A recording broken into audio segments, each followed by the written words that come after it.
భాగవతుల కాళ్ళకి దండం పెట్టాలంటే వినయం ఉండాలి. అలా పెట్టడం భీష్మాచార్యులు వారికి చెందింది. అంతటి స్థితికి వెళ్ళి కూడా పెద్దలు కనబడితే వంగి వంగి వంగి వంగి దండాలెట్టేవట మహానుభావుడు. అందుకని భక్తాంఘ్రి కమలమంద, భగవంతుడికి నమస్కారం చేయలేదు, భగవంతుణ్ణి నమ్ముకున్న భాగవతులు కనబడితే వాళ్ళ పాదముల వాసన ముక్కుకి పట్టేటట్టుగా పడేవట వాళ్ళ పాదాల మీద. ఎంతటి గొప్పవాడో చూడండి. ఎంత చిత్రమైన మాట అండి. నేను ఫలానా వారికి నమస్కారం చేశానండి అనేవాడు ఉంటాడు. ఆయన పాదాలకి నమస్కారం చేసినప్పుడు ఈ వాసన వస్తుంది అనేవాడు ఉంటాడు. అంటే ఎంతసేపు ఆ పాదాల మీద పడిపోయి ఉండాలి అని. ఆయన పాదాల దగ్గర ఏదో వాసన అండి అన్నాడు అనుకోండి, మళ్ళీ తప్పు. ఆయనకి ఏం కనపడేదో తెలుసా అండి? ఆయన పాదాల్లోంచి పద్మముల సుగంధం వస్తుండేది. ఎందుకని?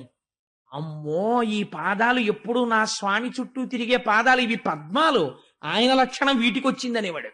అందుకని ఆయనకు అలా కనపడేది. ఇది అంబరీషుడి యొక్క స్థితి. చాలా మంది మా మనస్సు చాలా ఖేదంగా ఉందండి, మనస్సు శాంతి లేదు, మనస్సు శాంతి లేదు అని ఒక మాట అంటుంటారు. శాంతి లేని మనస్సుతో కూడుకున్నవాడు ఎక్కడుంటాడో వాడు ఇతరులకు కూడా అశాంతిని పంచిపెడతాడు. తాను ప్రశాంతంగా హాయిగా ఎప్పుడు ఉండగలడు అంటే ఆయన చేస్తున్న తపస్సు ఇది.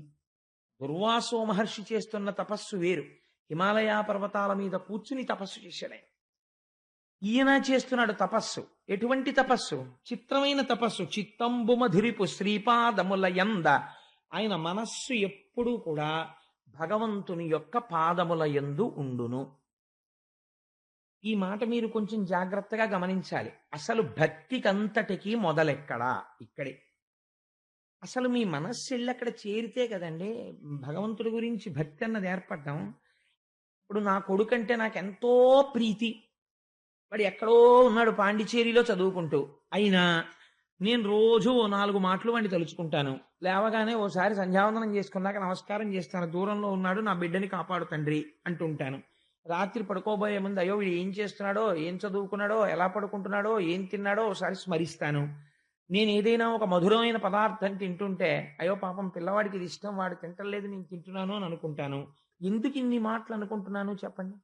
నాకు వాడి యందు ప్రీతి ఉన్నది కాబట్టి. ప్రీతి మీకు లేకుండా స్మరణము జరగదు. అసలు ముందు ప్రీసపోజిషన్, దాని యందు మీకు ప్రీతి కలగడానికి, మీకు స్మరణ కలగడానికి మీకు ఉండవలసినది ఏది? ప్రీతి ఉండాలి ఆ వస్తువు యందు. ఆ వస్తువు పట్ల మీకు మక్కువ ఉండాలి, ప్రేమ ఉండాలి, భక్తి ఉండాలి. ఉంటే స్మరిస్తారు. అలా స్మరిస్తే అన్నిటికన్నా గొప్ప భక్తి ఏది? మనస్సు దానిని తగులుకొని ఉండుటయే. అంతే భక్తి అంటే. ఎందుకు అలా తగులుకొని ఉండడము? ప్రయోజనం లేదు. అంతే. మనుష్య జన్మ ఎత్తాను కాబట్టి ఈ సమస్త చరాచర ప్రపంచమును నిర్వహిస్తున్నవాడు వాడు తప్ప అసలు అట్టే మాట్లాడితే వేరే వస్తువు లేదు. అందుకని నేను ఎప్పుడూ వాణ్ణి స్మరించకుండా ఉండలేక స్మరిస్తూ ఉంటాను.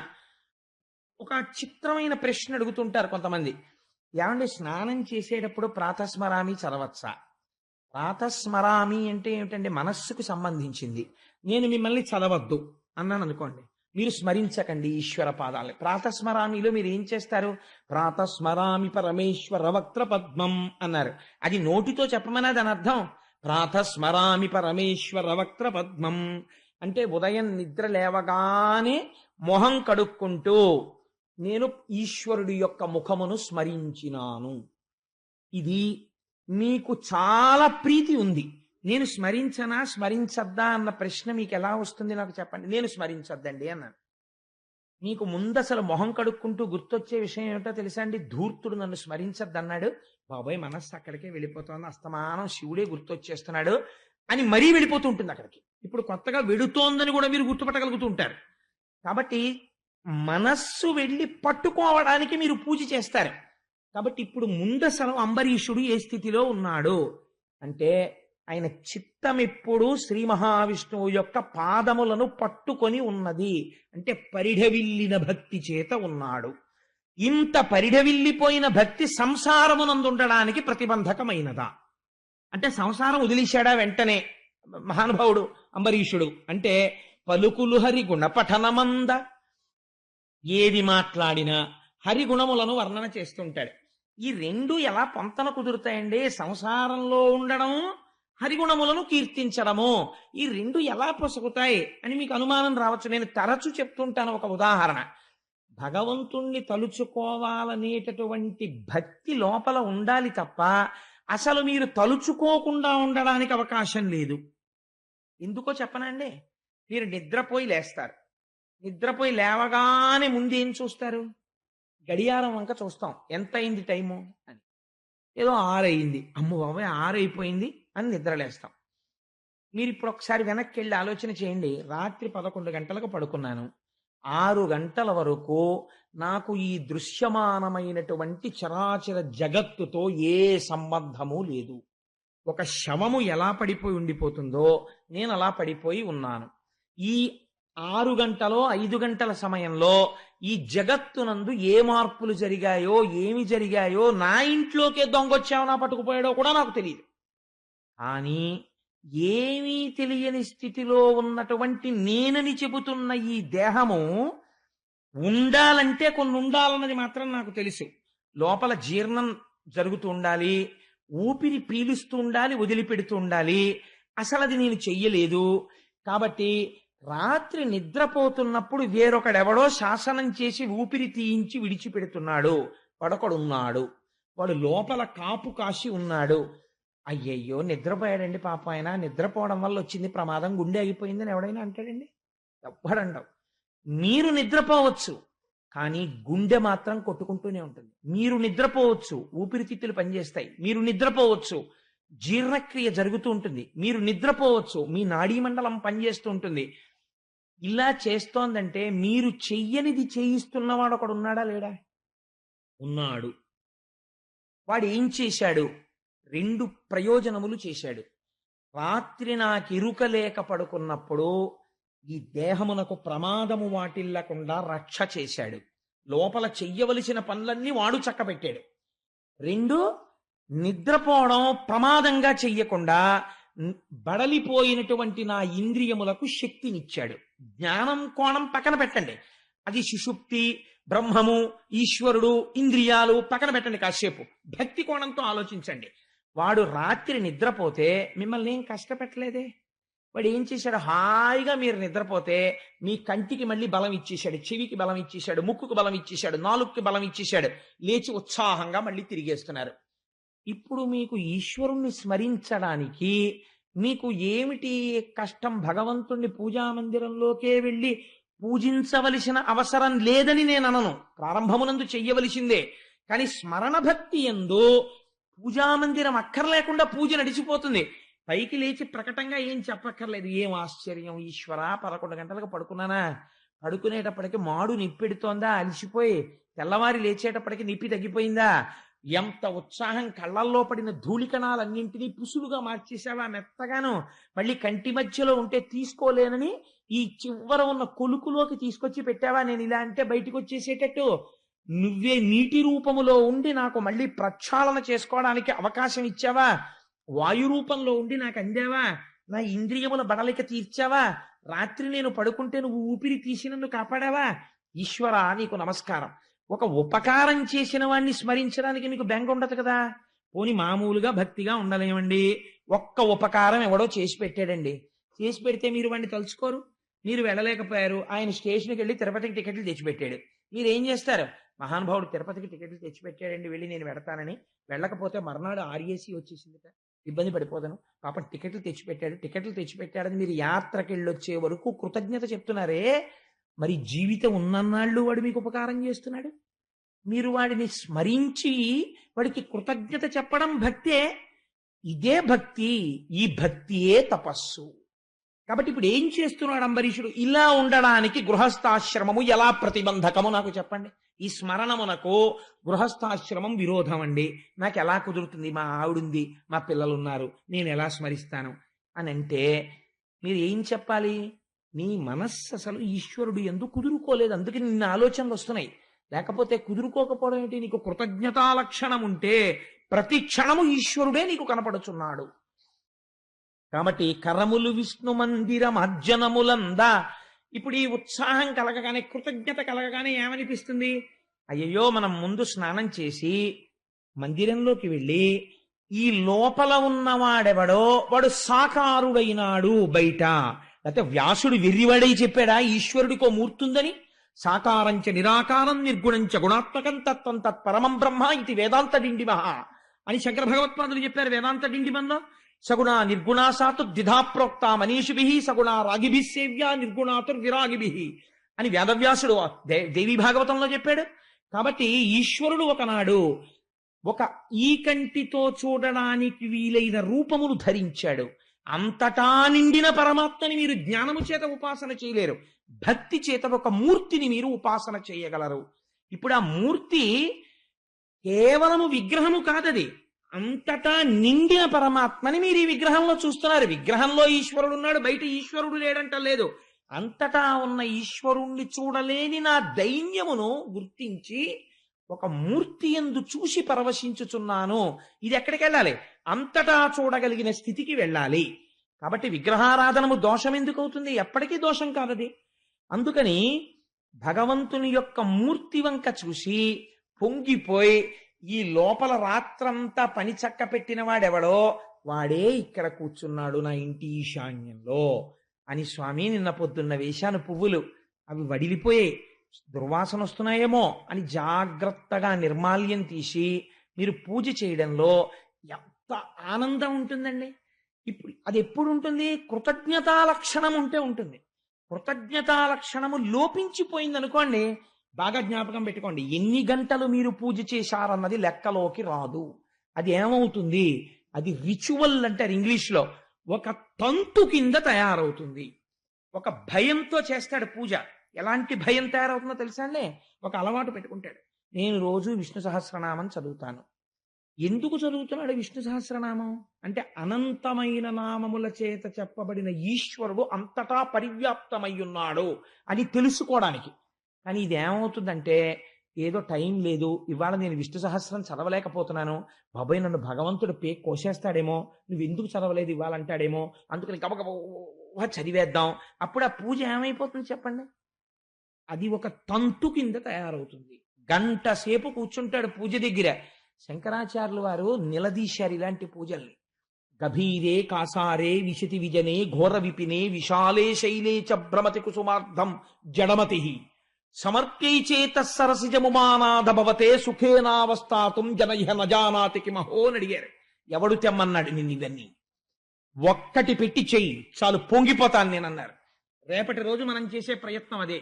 ఒక పృథివీలింగాన్ని పెట్టి, పూజ అంటే నిబద్ధతతో కూడుకున్నది. అది సగుణమా అంటే కరచరణాదులు లేవు, లేవా అంటే ఉన్నాయి, కాబట్టి అది అరూపరూపి. కాబట్టి ఉపాసన యందు శివాభిషేకం చేస్తే పెద్దలు ఒక నియమం పెట్టారు, పైన వస్త్రం ఉండకూడదు, చొక్కా బనీను ఉండకూడదు. ఎందుకు ఉండకూడదండి అని ఓ ప్రశ్న వేస్తే, పోల్ మీద ఫీజు చేసేవాడు గ్లౌస్ ఎందుకు పెట్టుకుంటున్నాడండి? పెట్టుకోకపోతే షాక్ కొట్టి కింద పడిపోతాడు కనుక. ఇంట్లో ఫ్యూజ్ చేసుకుంటే అక్కర్లేదు, కానీ పోల్ మీద ఫ్యూజ్ ముట్టుకుంటే గ్లౌస్ వేసుకుని ముట్టుకోవాలి. అలాగే నువ్వు ఉపాసన యందు ఒక్కొక్క మెట్టెక్కుతున్నప్పుడు లోపల దృష్టికోణం పెరుగుతోంది కాబట్టి కొంచెం మర్యాదతో ప్రవర్తించాలి అక్కడ. అందుకని ఏం చేస్తావు? బనీన్ తీయండి అని ఒకడు బతిమాలక్కర్లేదు, నువ్వు తీయాలి. ఏడు దిక్కుమాలిన శరీరం ఏమైపోతుందో అరగంట తీసేస్తేను. ఉత్తరీయం వేసుకుని శాస్త్రం ఒక మాట చెప్పింది, నీకు రెండు కావాలి. ప్రపంచంలో మనుష్యుడిగా పుట్టావు కాబట్టి రెండు మర్చిపోకూడదు. ఏమిటది? ఒకటి, అనుభవించడం కాదు సుఖాల్ని అనుభవిస్తూ పోతే దానికి అంతే ఉండదు. పశువుకి మనిషికి తేడా ఎక్కడా? పశువు సుఖాన్ని అనుభవించడంలో ఎప్పుడూ అంతమును కోరదు. ఆకలేసింది పరిగెత్తుకెడుతుంటుంది, తింటూ ఉంటుంది, అంతే. దానికి మైథునం చెయ్యాలనిపించింది చేస్తుంది, పడుకోవాలనిపించింది పడుకుంటుంది, పరిగెత్తాలనిపించింది పరిగెడుతుంది, మలమూత్ర విసర్జన చెయ్యాలనిపించింది చేసేస్తుంది తప్ప ఇది సుఖమా, ఇక్కడ పడుకోవచ్చా, ఇలా ప్రశ్నదేం వేయదు. నువ్వు వెయ్యగలవు, ఇది సుఖమా అని అడగగలవు. అందుకని సుఖాల్ని త్రోసిరాదనవచ్చా అనకూడదు. గృహస్థాశ్రమంలో ఉండి నువ్వు సుఖాన్ని అడగాలి. నా భార్యా బిడ్డలతో నాకు ఐశ్వర్యంతో నేను ఆనందంగా ఉండాలి. కానీ ఎలా ఉండాలి? తామరాకు మీద నీటి బొట్టులా ఉండాలి. ఇన్ని భోగముల మధ్యలో ఉండి ఈశ్వరుడి పాదాలు పట్టుకుని ఉండాలి. అలా ఉండడానికి వైరాగ్యం ఉండాలి. వైరాగ్యం ఉండాలి, భోగం ఉండాలి. రెండూ కలవాలంటే అపారమైన ఐశ్వర్యము కలగడానికి కస్తూరి జలంతో అభిషేకం చెయ్యాలి. మంచి జ్ఞాన వైరాగ్యములు కలగడానికి విభూతితో అభిషేకం చెయ్యాలి. మిగిలిన వాటి సారమంతా ఈ రెండింటిలోకి వచ్చేస్తుంది. అందుకే శివరాత్రి నాడు పురుషులందరితో అద్భుతంగా ఆ రుద్రాధ్యాయం చదువుతుంటే చక్కగా వరసలో వెళ్ళి విభూతి అభిషేకము కస్తూరి జలంతో అభిషేకము చేసుకునేటటువంటి అవకాశాన్ని దేవాలయం వారు కల్పించారు. సరే, అందుచేత కాబట్టి ఇప్పుడు ఏమైంది, ఆయన సంతోషంగా పూజ చెయ్యగలుగుతున్నాడు అంబరీషుడు. చెవులు మాధవ కథా శ్రవణమంద, చెవులు ఎప్పుడూ కూడా మాధవుడు అంటే లక్ష్మీదేవి యొక్క భర్త, ఆయన కథాశ్రవణము కోసమని ఉత్సాహం పొందుతుంటాయిట. ఎందుకు పొందుతాయంటే ఈ ఐశ్వర్యం లేని వాళ్ళు ప్రపంచంలో కొంతమంది ఉన్నారు. చెవి ఉంటుంది, వినికిడి శక్తి ఉండదు. వాళ్ళు ఎంత పోగొట్టుకుంటున్నారో ఉన్నవాడికి తెలియదు. అది విచిత్రం. ఉన్నవాడు హాయిగా వెళ్ళి వినగలడు. వినగలిగిన శక్తి ఈశ్వరుడిచ్చిన ఐశ్వర్యం. వీడు దాన్ని వేరు పనులకు ఉపయోగిస్తున్నాడు. లేనివాడు తినడానికి లేక ఏడుస్తున్నాడు. ఉన్నవాడు దుర్వ్యసనములకు వాడి ఏడుస్తున్నాడు, రోగాలు తెచ్చుకొని. ఇద్దరూ దరిద్రులే. అలా వినడానికి ఐశ్వర్యము లేనివాడు వినలేక ఏడుస్తున్నాడు. వినడానికి చెవులు ఉండి వినక ఒకడు బాధపడుతున్నాడు, దరిద్రుడి. అలాంటి వాడు కాడు. ఈశ్వరుడిచ్చిన ఈ ఐశ్వర్యమును ఈశ్వరుని కొరకు వాడుతున్నవాడు. అందుకని మాధవ కథాశ్రవణమందు పూనిక ఉన్నవాడు, నేను వినాలి అని వింటున్నవాడు. చూపులు గోవింద రూప వీక్షణమంద, ఆ చూపులు చూసేటప్పుడు ఆర్తితో చూసే చూపు వేరు, ఆర్తితో చూడని చూపు వేరు. కొడుకు ఒక 3 నెలల తర్వాత హాస్టల్ నుంచి వచ్చాడు అనుకోండి, చొక్కా విప్పి బనీ నిప్పి అక్కడ పెట్టగానే తండ్రి చూస్తాడు, తల్లి చూస్తుంది. తల్లి చూడడం ఎలా చూస్తుందో తెలుసా అండి? ఏమిట్రా ఆ ఎడం భుజం మీద ఏంటి ఆ మచ్చ, నీకు పూర్వం ఉండేది కదే అని గబగబా వెళ్ళి ఆ మచ్చ ఏమిట్రా అని ఇలా ముట్టుకుని ఇలా నలిపి మట్టా ఏమైనా మచ్చ వచ్చిందా అంటుంది.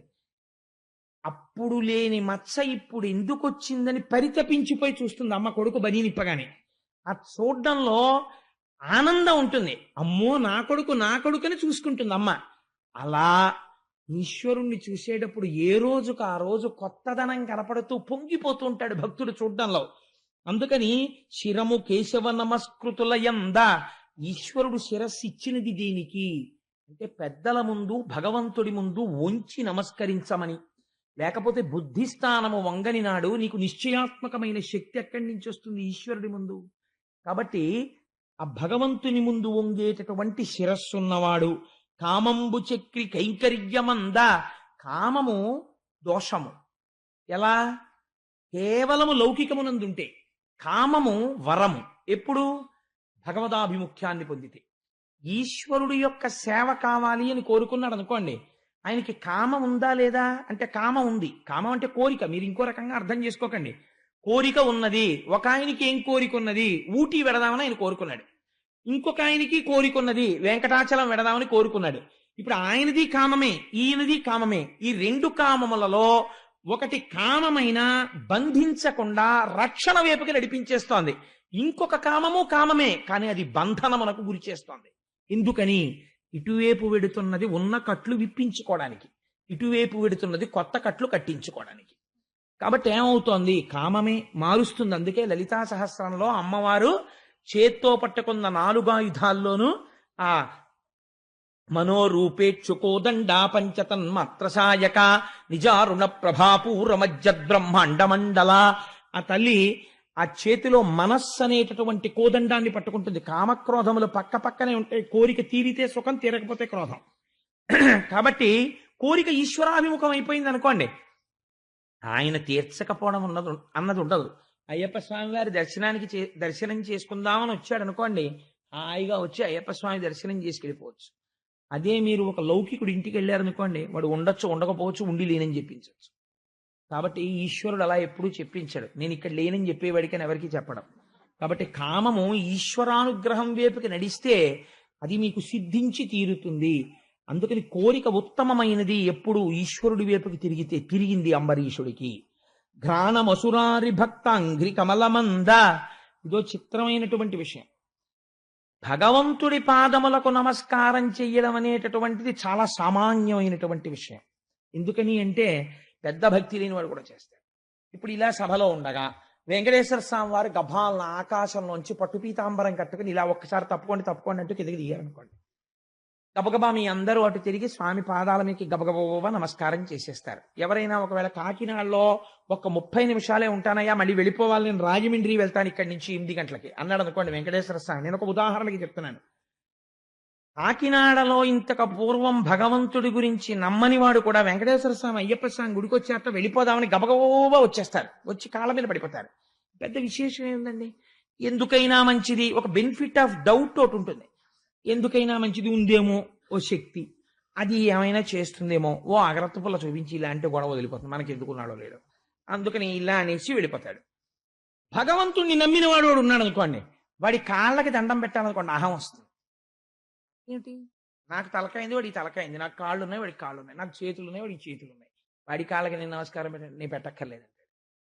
భాగవతుల కాళ్ళకి దండం పెట్టాలంటే వినయం ఉండాలి. అలా పెట్టడం భీష్మాచార్యులు వారికి చెందింది. అంతటి స్థితికి వెళ్ళి కూడా పెద్దలు కనబడితే వంగి వంగి వంగి వంగి దండాలిట్టేవట మహానుభావుడు. అందుకని భక్తాంఘ్రి కమలమంద, భగవంతుడికి నమస్కారం చేయలేదు, భగవంతుణ్ణి నమ్ముకున్న భాగవతులు కనబడితే వాళ్ళ పాదముల వాసన ముక్కుకి పట్టేటట్టుగా పడేవట వాళ్ళ పాదాల మీద. ఎంతటి గొప్పవాడో చూడండి. ఎంత చిత్రమైన మాట అండి.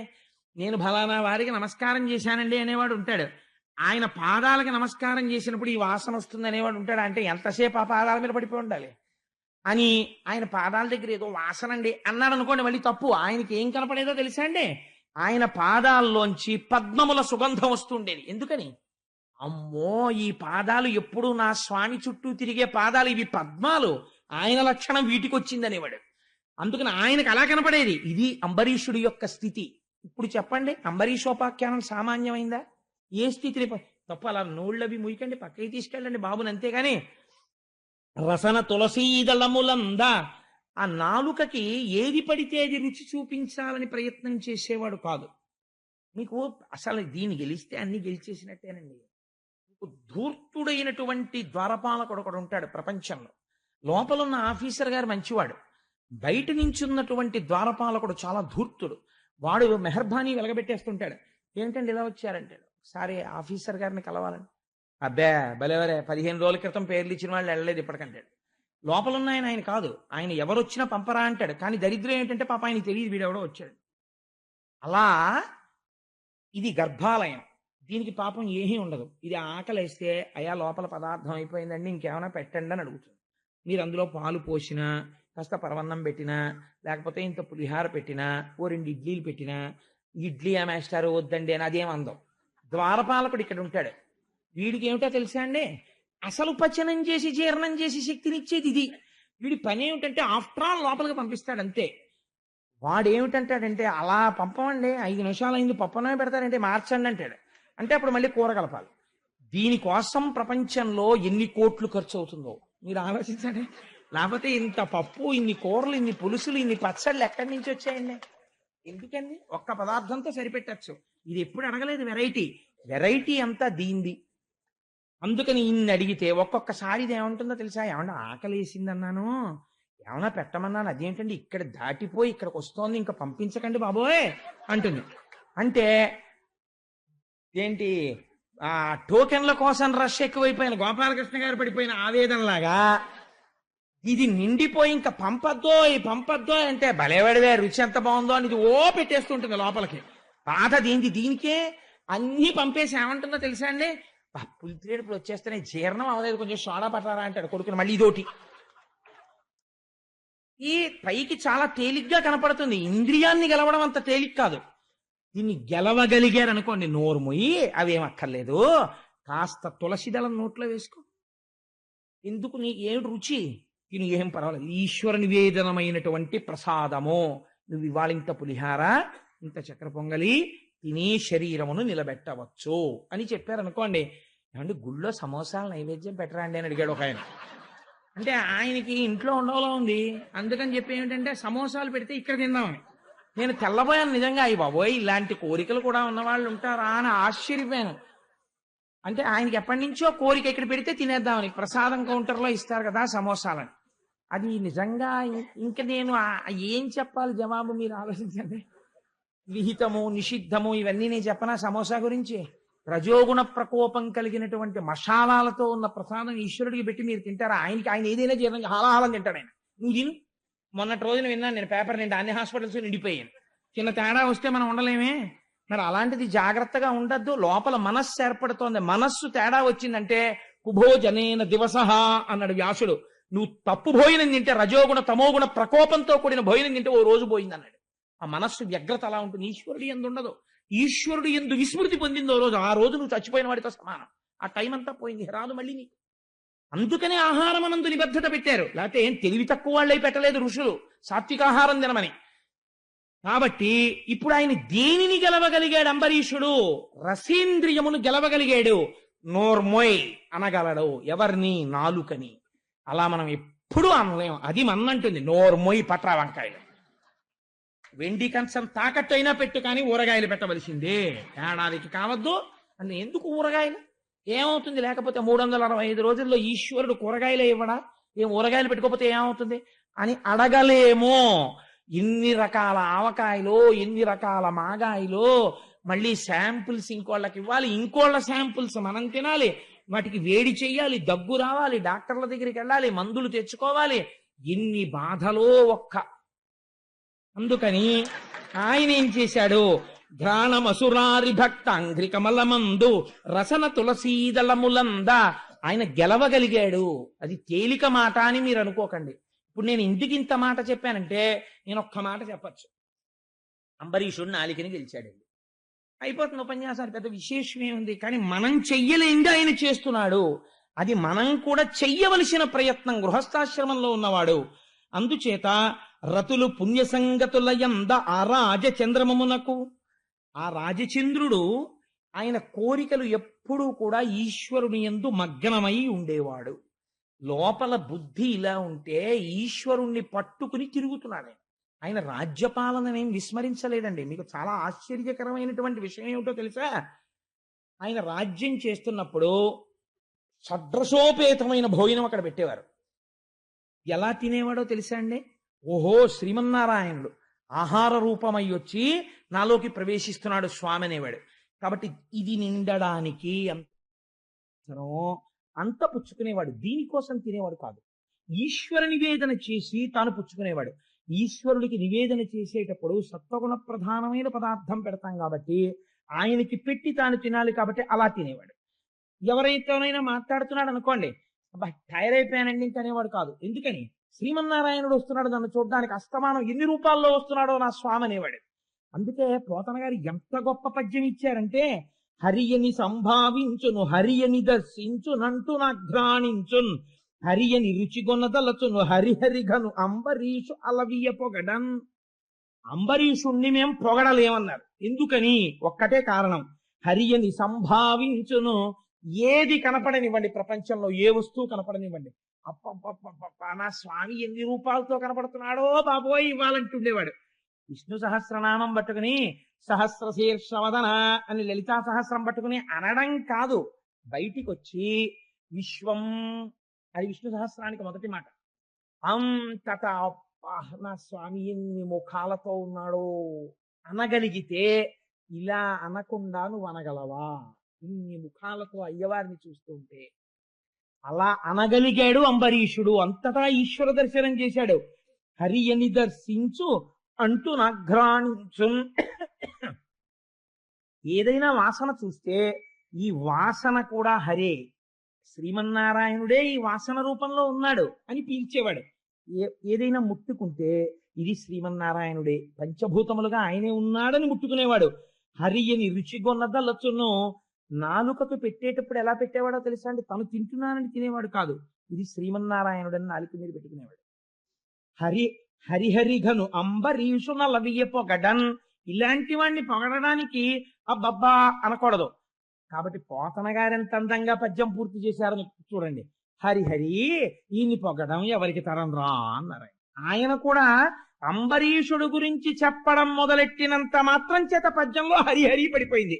అంబరీషుడు గురించి విన్నంత మాత్రం చేత నీలో జీవితంలోకి హరిహరి ఎందుకు ప్రవేశించదు? ఆంతరమునందు మీకు ఒక అభయాన్ని కటాక్షిస్తున్నారు. అతనికి ఈహమా అని హరులందు కరులందు ధనములందు గేలి వనములందు పుత్రులందు బంధుమిత్రుల యందును పురమునందు అంతిపురమునందు. చిత్రమైన మాట అండి ఇది. ఇలాంటి వాటి గురించి చెప్పాలంటే సాధికారత కలిగినటువంటి మహాపురుషుల నోటి వెంటే అతనికి ఈహమ అనే హరులందు కరులందు అంతఃపురాల మీద కోరిక లేదు, ఏనుగుల మీద కోరిక లేదు, గుర్రాల మీద కోరిక లేదు, ధనం మీద కోరిక లేదు, ఓ ఉద్యానవనాల మీద కోరిక లేదు, కొడుకుల మీద కోరిక లేదు, బంధుమిత్రుల మీద కోరిక లేదు, రాజ్యం మీద కోరిక లేదు, అంతఃపురం మీద కోరిక లేదు. ఎక్కడున్నాడు ఇవన్నీ కోరిక లేనివాడు? అక్కడే ఉన్నాడు. అదేమిటండి మరి అంత కోరిక లేనివాడు అక్కడ ఎలా ఉంటున్నాడు? భార్య మీద కోరిక లేదు, భార్యతో ఉన్నాడు. అంతఃపురం మీద కోరిక లేదు, అంతఃపురంలో ఉన్నాడు. కొడుకుల మీద కోరిక లేదు, కొడుకులతో ఉన్నాడు. రాజ్యం మీద కోరిక లేదు, రాజ్యం వెళ్తున్నాడు. ఇలా ఎలా ఉంటాడు అంటే దీన్ని కర్తవ్యనిష్ట అంటారు. వెర్రిగా వేలాడడం లేదు. కొడుకున్నాడు, నాకో కర్తవ్యం ఉంది తండ్రిగా. ఏమిటి కర్తవ్యం? వాడికి ఒక మంచి కాలేజీలో చేర్చడం, వాడు అడిగినప్పుడు ఫీజు కట్టడం, వాడితో మాట్లాడినప్పుడు నన్ను చదువుకుని వృద్ధిలోకి రావాలి అని తండ్రిగా మంచి మాటలు చెప్పడం. ఇప్పుడు వాడు ఏ కారణం చేతనైనా పాడయ్యాడు, తప్పు చేశాడు, వాడు ఆ తప్పు దిద్దుకునేటట్టుగా మళ్ళీ 4 మంచి మాటలు చెప్పడం, దానివల్ల తండ్రిగా నేను పడే ఖేదాన్ని వాడికి చెప్పగలగడం, వాడు గుర్తించేటట్టు చెయ్యడం. అయిపోయింది నా కర్తవ్యం. ఇంకంతకన్నా అయ్యో అయ్యో అయ్యో అని మీరు బెంగ పెట్టేసుకుంటే, లంపటం పెట్టేసుకుంటే వాడు మారిపోతాడా? మీరు పాడైపోతారు కాదండి. మీ దృష్టి వాడి మీద ఉండిపోతుంది, వాడు మాత్రం బాగుపడ్డావు. ఈ లంపటము మీరు కోరుకుంటే తీరేది కాదు, ఈశ్వరుడు మారుస్తాడు. మారిస్తే ఏమవుతుందో తెలుసా అండి? కర్తవ్య దృష్టిలో కెడతాడు. నేను ఇది చెయ్యాలి అందుకని చేస్తాను, వాడు నా కొడుకు కాబట్టి నేను ఈ పని చెయ్యాలి చేస్తాను, ఈమె నా భార్య నేను ఈమె యందు ఈ పని చెయ్యాలి చేస్తాను, నేను ఈ రాజ్యమును పాలిస్తున్నాను కాబట్టి రాజుగా నా కర్తవ్యం చేస్తాను. అంతకు మించిన లంపటం నాకేమైనా ఉందా? దానితో నాకేం వెర్రి బంధాలు లేవు. లంపటము నివారింపను సంపద కృప చేయ జయము సంపాదింపన్ సంపెడి వారి వధింపను సొంపారగ నీకె చెల్లు సోమార్థధర అంటారు పోతన గారు. లంపటము నివారింపను కర్తవ్యమనబడేటటువంటి సరళ రేఖని దాటి అతిగా వాడితో మగ్నమయ్యుండుట అన్న వెర్రితనాన్ని పోగొట్టగలిగిన స్థితి ఎవరి వలన వస్తుంది? ఈశ్వర భక్తిలోంచి వస్తుంది. ఆ భక్తి ఉన్నవాడికి కర్తవ్యం తెలుస్తుంది. కాబట్టి ఇప్పుడు ఎక్కడి నుంచి వచ్చింది ఈ కర్తవ్య దృష్టి? అంబరీషుడి యొక్క భక్తిలోంచి వచ్చింది. అంతఃపురంలో ఉంటే ప్రమాదం వచ్చిందా? అంతఃపురాన్ని ఈశ్వరాలయంగా చూస్తాడు. భార్యతో ఉన్నాడు, తన విహిత కర్తవ్యం తాను పాటిస్తాడు. భార్యతో కూర్చొని చక్కటి ధార్మిక కార్యక్రమాలు చేస్తాడు. కొడుకుల్ని కన్నాడు, వాళ్ళకి విద్యాబుద్ధులు నేర్పిస్తున్నాడు. గురువులు కనబడతారు, వంగి వంగి సాష్టాంగ నమస్కారాలు చేస్తాడు. తనకి షడ్రసోపేతమైన భోజనం పెడతారు, ఇదంతా నారాయణ స్వరూపం అంటాడు, నివేదన చేసుకుంటాడు. తను నాలుకకి లొంగకుండా ఓహో ఇన్ని రుచుల యందు ఈశ్వరుడే ఉన్నాడంటాడు. ప్రసాదం ఎలా తింటామో అలా తింటాడు. కొంతమందికి ఒక విచిత్రమైన బుద్ధి ఉంటుంది. మేమంటే 20 ఏళ్ల క్రితం తిరుపతి వెళ్ళాం. అప్పుడు లడ్డు ఇంతంత లడ్లు ఇచ్చేవారు, ఒక్కొక్క దాంట్లోనంటే ఇంతంత జీడిపప్పు ఉండేది. ఇప్పుడు చూడండి అంటాడు.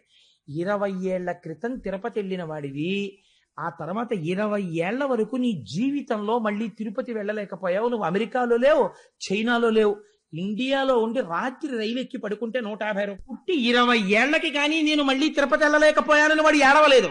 కోట్లు ఖర్చు అయిపోయాయి, నేను వెళ్ళలేదని ఏడవలేదు. వీడు ఎందుకు ఏడుస్తున్నాడంటే అప్పుడు ఇంత జీడిపప్పు ఉండేదిట, ఇప్పుడు లేదుట, ఎందుకు ఏడుస్తున్నాడు. వాడిని ఏమనాలి? కొంతమంది తినడం అలా ఉంటుంది. ఆ ప్రసాదమునందు కూడా ఎంపికే. అంతేకానది ప్రసాదం రా, ప్రసాదం తినడం ప్రసాదంగా తినాలి, ప్రసాదమునందు రుచి ఎంచరాదు. ఇప్పుడు షడ్రసోపేతమైన భోజనం మీకెడితే ఏమిటి? ఏది అయితే మీకేమిటి? మీరు దాని యందు ఈశ్వరుని చూస్తున్నారు. కాబట్టి ఇప్పుడు ప్రసాదమునుగా తింటున్నప్పుడు రాసభోజనము కావచ్చుగాక, అది మితముగానే తింటారు. అందుకే ముందు చెప్పారు నాలుకని గెలిచాడు అన్నారు. ఇది ఇప్పుడు భక్తిలోంచి దేంట్లోకి వెళ్ళిపోతోంది? అంతటా ఈశ్వరుణ్ణి చూశాడు, జ్ఞానం వచ్చినది. అంతటా ఈశ్వరుణ్ణి చూడడంలో శాశ్వత వస్తువుని పట్టుకున్నాడు, అశాశ్వతమైన వస్తువుల యందు కర్తవ్యాన్ని పరిపాలిస్తున్నాడు, వైరాగ్యమునందున్నాడు.